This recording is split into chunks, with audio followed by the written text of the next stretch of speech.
में अगर आपस में कहीं पर कोई रिश्तों में दूरियां बन रही हैं तो इन उपायों को करके अगर हमें धन की प्राप्ति की अभिलाषा है तो भगवान शिव आदिदेव महादेव हैं, वो धन के लिए भी हमारे लिए तत्पर रहते हैं। तो उसके लिए और अपने विवाह की कामना करें और उनकी प्रार्थना करते हुए एक मंत्र सभी भक्तों को जय श्री राधे। जैसा कि सभी को विदित है कि इस वर्ष 2024 में श्रावण मास का जो प्रारंभ है वो 22 जुलाई से हो रहा है और इस श्रावण मास में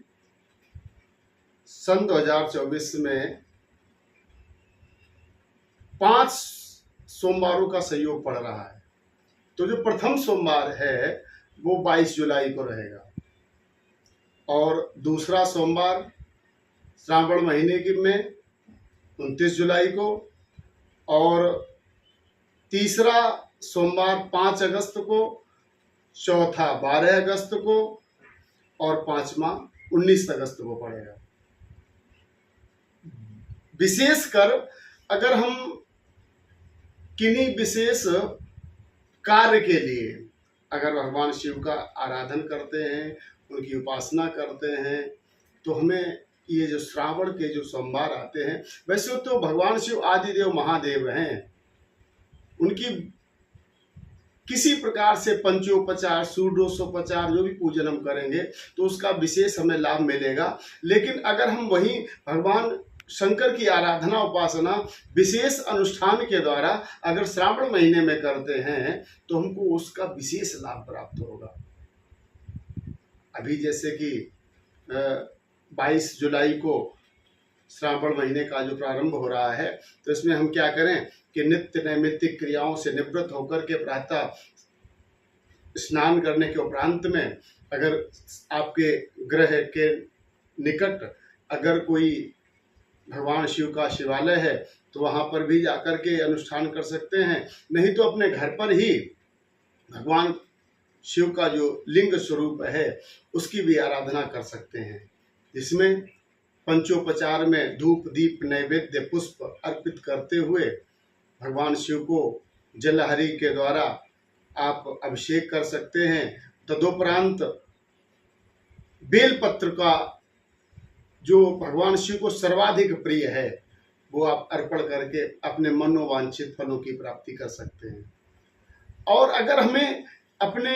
रिश्तों में सुधार करना है तो हम क्या करें कि हम जिससे हमारे रिश्तों में सुधार हो तो हम रिश्तों में सुधार के लिए बेलपत्र के साथ में शहद भगवान शिव पर अर्पित करें। तो हमारे जो पति पत्नी में या हमारे भाई बहन में या भाइयों में अगर आपस में कहीं पर कोई रिश्तों में दूरियां बन रही हैं तो इन उपायों को करके आप अपने जीवन को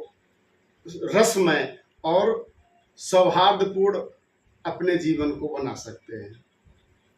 अगर हमें धन की प्राप्ति की अभिलाषा है तो भगवान शिव आदिदेव महादेव हैं, वो धन के लिए भी हमारे लिए तत्पर रहते हैं। तो उसके लिए हम अक्षत का प्रयोग करें। अक्षत माने होता है चावल, अक्षत यानी कि जो टूटे ना हो, ऐसे चावल 1.25 पाव चावल लेकर के भगवान शिव को दुग्ध में भिगो करके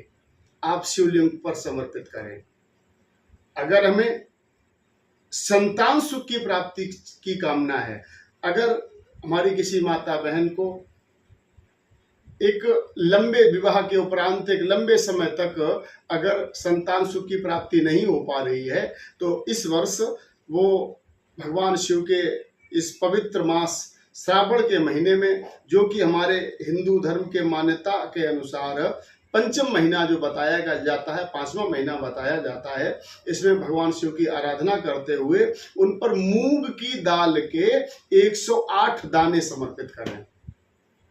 और अपनी मनोकामना बोले। और अगर किसी को विवाह से संबंधित अगर अपनी कोई कामना है, विवाह में बाधा, चाहे वो कन्या हो या चाहे वो वर हो, जो विवाह की कामना से भगवान शिव की उपासना करें तो वो क्या करें कि वो विवाह की कामना करते हुए भगवान शिव पर बेल पत्र जो होता है उसमें 3 पत्र होते हैं। तो उसमें करना क्या है कि बेल पत्र पर चंदन में थोड़ा सा गंगा जल मिला करके, उसमें थोड़ी सी आप केसर मिला करके, उसको अनार की कलम के द्वारा बेल पत्र पर राम लिख करके भगवान शिव के शिवलिंग पर समर्पित करें और अपने विवाह की कामना करें। और उनकी प्रार्थना करते हुए एक मंत्र जो आपको डिस्क्रिप्शन में आपके मेरे वीडियो में मिल जाएगा, उसको भी आप जो विवाह की कामना के लिए हैं तो उसको आप जो है अपने मन में 11, 21 या 51 बार जैसी आपकी श्रद्धा है, इन 5 सोमवार में आप ये भगवान शिव को समर्पित करते हुए इस मंत्र का जाप करेंगे। ओम वंदे देव उमापतिम सुरगुरम वंदे जगत कारणम वंदे पन्नग भूषणम मृगधरम वंदे पशूनां पतिम वंदे सूर्य शशांक वैनयनम वंदे मुकुंदम प्रियम वंदे भक्त जनाश्रयं च वरदम वंदे शिवं शंकरम वंदे शिवं शंकरम। ये मंत्र बोलते हुए भगवान शिव की शुद्ध देसी गाय के घी से निर्मित दीपक जला करके आरती करें और आरती के उपरांत अपनी कामना को व्यक्त करते हुए, जैसे साक्षात परब्रह्म परमात्मा हमारे सम्मुख खड़े हैं, इस तरीके से अपनी कामना प्रभु के सामने व्यक्त करें और व्यक्त करते हुए लास्ट में अंतिम चरण में प्रार्थना करें कि हे प्रभु, हमसे कोई अपराध बन गया हो तो उसे क्षमा करें और हमने जो श्रद्धा विश्वास और समर्पण के साथ में आपके सम्मुख जो कामना व्यक्त की है उस कामना को आप पूर्ण करें। और प्रार्थना करते हुए कहें, क्या कहें कि पाप हम पाप करता हम पापात्मा पाप संभवाः त्राहि मां पार्वती नाथ सर्व पाप हरो भव। ऐ बाबा विश्वनाथ, आप मेरी इस कामना को पूर्ण करें और मेरे पापों का हरण करके मेरी कामना को पूर्ण करते हुए अपना वरदहस्त हम पर, हमारे परिवार पर बनाए रखें। इस कामना के साथ में भगवान का पूजन करें तो निश्चित है आपकी कामनाएं फलीभूत होगी। अन्य हम विशेष कुछ उपायों के साथ में पुनः आपके सम्मुख उपस्थित होंगे और भगवान शिव की इस परम लीलामयी, इस करुणामयी जो उनका जो आधार है, उनका जो वरद हस्त है, उनकी जो कृपा है, प्राप्त करने हेतु अनेकानेक जो है विशेष हम उपायों के द्वारा आपके सामने उपस्थित होते रहेंगे। तब तक के लिए जय भोलेनाथ।